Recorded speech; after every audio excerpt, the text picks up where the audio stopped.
ఒక విషయం ఆలోచించండి. మన జీవితంలో మనం తీసుకునే నిర్ణయాలు ఎప్పుడూ సరైనవేనా?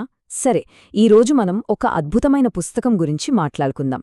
అదేంటంటే the truth seeker's handbook, a science based guide by Gleb Tsipursky book in Telugu, in summary in detail.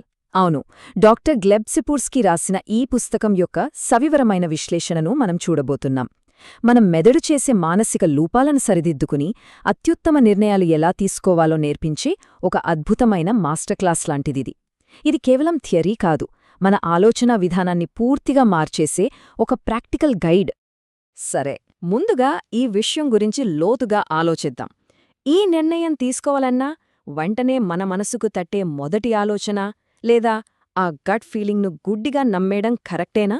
మనలో చాలామంది ఇలాగే చేస్తుంటారు కదా.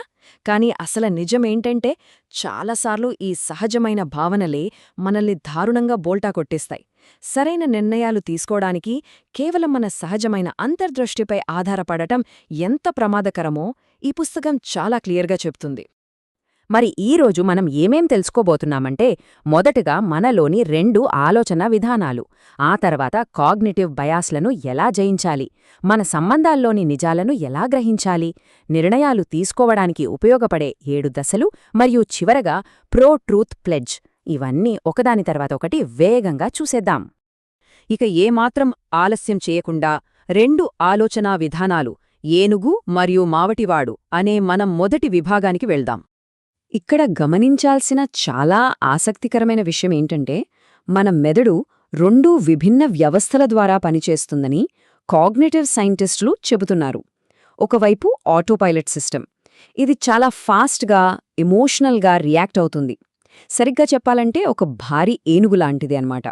మరోవైపు ఇంటెన్షనల్ సిస్టమ్, ఇది కొంచెం నెమ్మదిగా, లాజికల్గా ఆలోచించే వ్యవస్థ. ఇది ఆ భార్య ఏనుగును కంట్రోల్ చేస్తూ సరైన దారిలో నడిపించే ఏకాగ్రత గల మావటివాడిలాంటిది. మన లోపల భావోద్వేగాలకు, తర్కానికి మధ్య జరిగే అసలైన పోరాటం ఇదే. ఇప్పుడు మన తదుపరి అంశం కాగ్నిటివ్ బయాస్లను జయించడం. అసలు ఈ ఏనుగులాంటి ఆటోపైలట్ సిస్టమ్ ఎలాంటి మానసిక తప్పులు చేస్తుందో, వాటిని ఎలా సరిదిద్దాలో ఇక్కడ చూద్దాం. డాక్టర్ సిపూర్స్కీ ఈ కాగ్నిటివ్ బయాస్ అనే పదాన్ని చాలా అద్భుతంగా వివరిస్తారు. కాగ్నిటివ్ బయాస్ అంటే మనకు నచ్చని, అసౌకర్యంగా అనిపించే వాస్తవాల కంటే వినడానికి హాయిగా ఉండే అబద్ధాలను నమ్మేలా చేసే మన మానసిక లోపం. సింపుల్గా చెప్పాలంటే, ఒక రిలేషన్షిప్లో గానీ, ఏదైనా బిజినెస్లో గానీ అన్నీ రెడ్ ఫ్లాగ్స్ కనిపిస్తున్నా సరే అంతా బాగానే అవుతుందిలే అని మనం సర్ది చెప్పుకుంటాం చూసారా. ఎగ్జాక్ట్గా అదే ఈ కాగ్నిటివ్ బయాస్. ఇది వినడానికి చిన్నదిగా అనిపించినా దైనందిన జీవితంలో చాలా పెద్ద ప్రమాదాలకే దారితీస్తుంది. సో ఇక్కడ అసలు పాయింట్ ఏంటంటే, మన బుర్రలో మనం గీసుకున్న ప్రపంచం వేరు, బయట ఉన్న వాస్తవ ప్రపంచం వేరు. మన మ్యాప్ రియల్ భూభాగంతో ఎప్పుడూ 100% మ్యాచ్ అవ్వదు. మనం చూసే విధానానికి, వాస్తవానికి మధ్య ఎంతో గ్యాప్ ఉంటుందని ముందుగా మనం అంగీకరించాలి.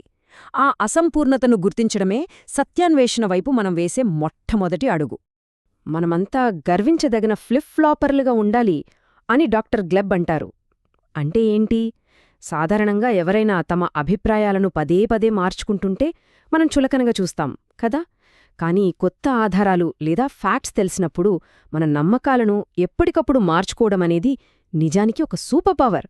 పాత అభిప్రాయాలకు మొండిగా పట్టుకులాడకుండా కొత్త వాస్తవాలకు అనుగుణంగా మారడమే నిజమైన మేధో సంపత్తి. ఇక ఇక్కడి నుండి కథ ఆసక్తికరంగా మారుతుంది. మన తదుపరి అంశం సంబంధాల్లో నిజం, ఇతరుల మనస్సులను అర్థం చేసుకోవడం.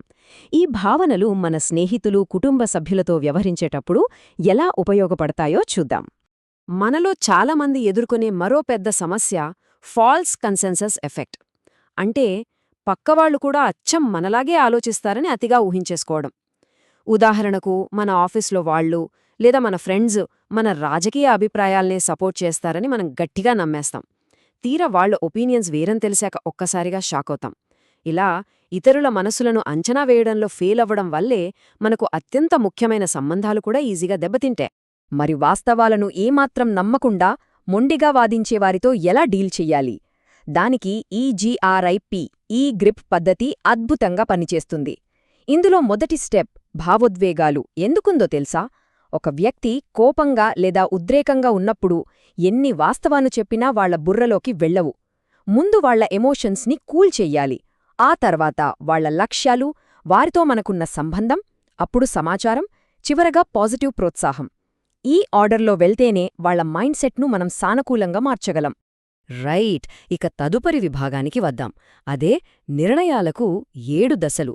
మన లైఫ్లో గానీ బిజినెస్లో గానీ పెద్ద డెసిషన్స్ తీసుకోవడానికి ఉపయోగపడే మ్యాట్రిక్స్ పద్ధతి ఇది.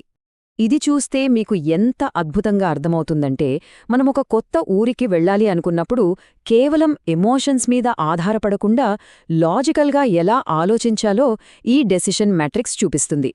సంస్కృతి, జీవన వ్యయం లాంటి విషయాలకు నంబర్స్ ఇచ్చి ఒక స్కోర్ వేయడం వల్ల మన లోపల ఉన్న మావటివాడు ఆ ఎమోషనల్ ఏనుగును కంట్రోల్లోకి తీసుకుని ఖచ్చితమైన నిర్ణయం తీసుకునేలా చేస్తాడు.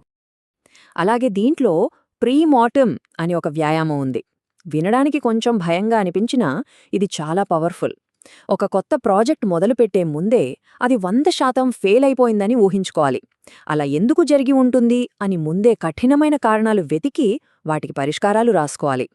అంతా అద్భుతంగా జరిగిపోతుంది అని ఆ అతి ఆశావాద ప్రమాదం నుండి బయటపడడానికి ఇది పర్ఫెక్ట్ స్ట్రాటజీ. అదే మ్యాట్రిక్స్ని మనం వ్యాపార భాగస్వాములను ఎంచుకోవడానికి కూడా వాడొచ్చు. లాంగ్ టర్మ్ పార్ట్నర్స్ని ఎంచుకునేటప్పుడు కేవలం ఆ ఫస్ట్ ఇంప్రెషన్ లేదా గట్ ఫీలింగ్ని నమ్ముకుంటే కష్టం. వాళ్ల విశ్వసనీయత, భవిష్యత్ అవకాశాలు లాంటి వాటికి ముందుగానే ఒక వెయిటేజ్ ఇవ్వడం ద్వారా మన ఆటోపైలట్ తీసుకునే ఉద్రేక నిర్ణయాలకు చెక్ పెట్టి మన ఇంటెన్షనల్ సిస్టమ్ చాలా పక్కాగా పనిచేసేలా ఈ పద్ధతి మనకు హెల్ప్ చేస్తుంది. ఇక మనం చివరి విభాగానికి వచ్చేశాం. అదే ప్రో ట్రూత్ ప్లెడ్జ్, పౌర బాధ్యత. ఇది సంస్థల్లో, మన సమాజంలో నిజాయితీని పెంచే ఒక అద్భుతమైన బిహేవియరల్ సైన్స్ టూల్.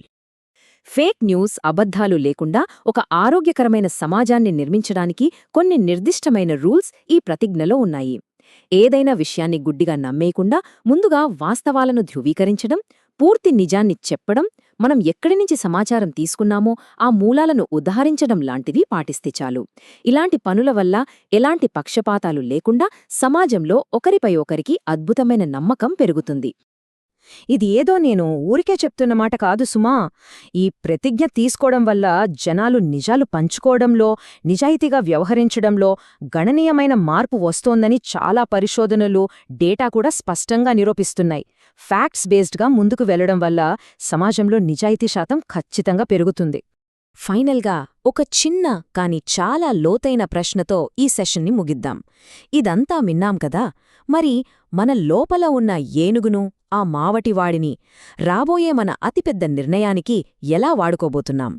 ఆ గట్ ఫీలింగ్ని కాస్త పక్కన పెట్టి వాస్తవాలను ఎలా అన్వేషించబోతున్నాం? ఈ ఆలోచనతోనే ఈనాటి మన ఈ ప్రయాణాన్ని ముగిద్దాం.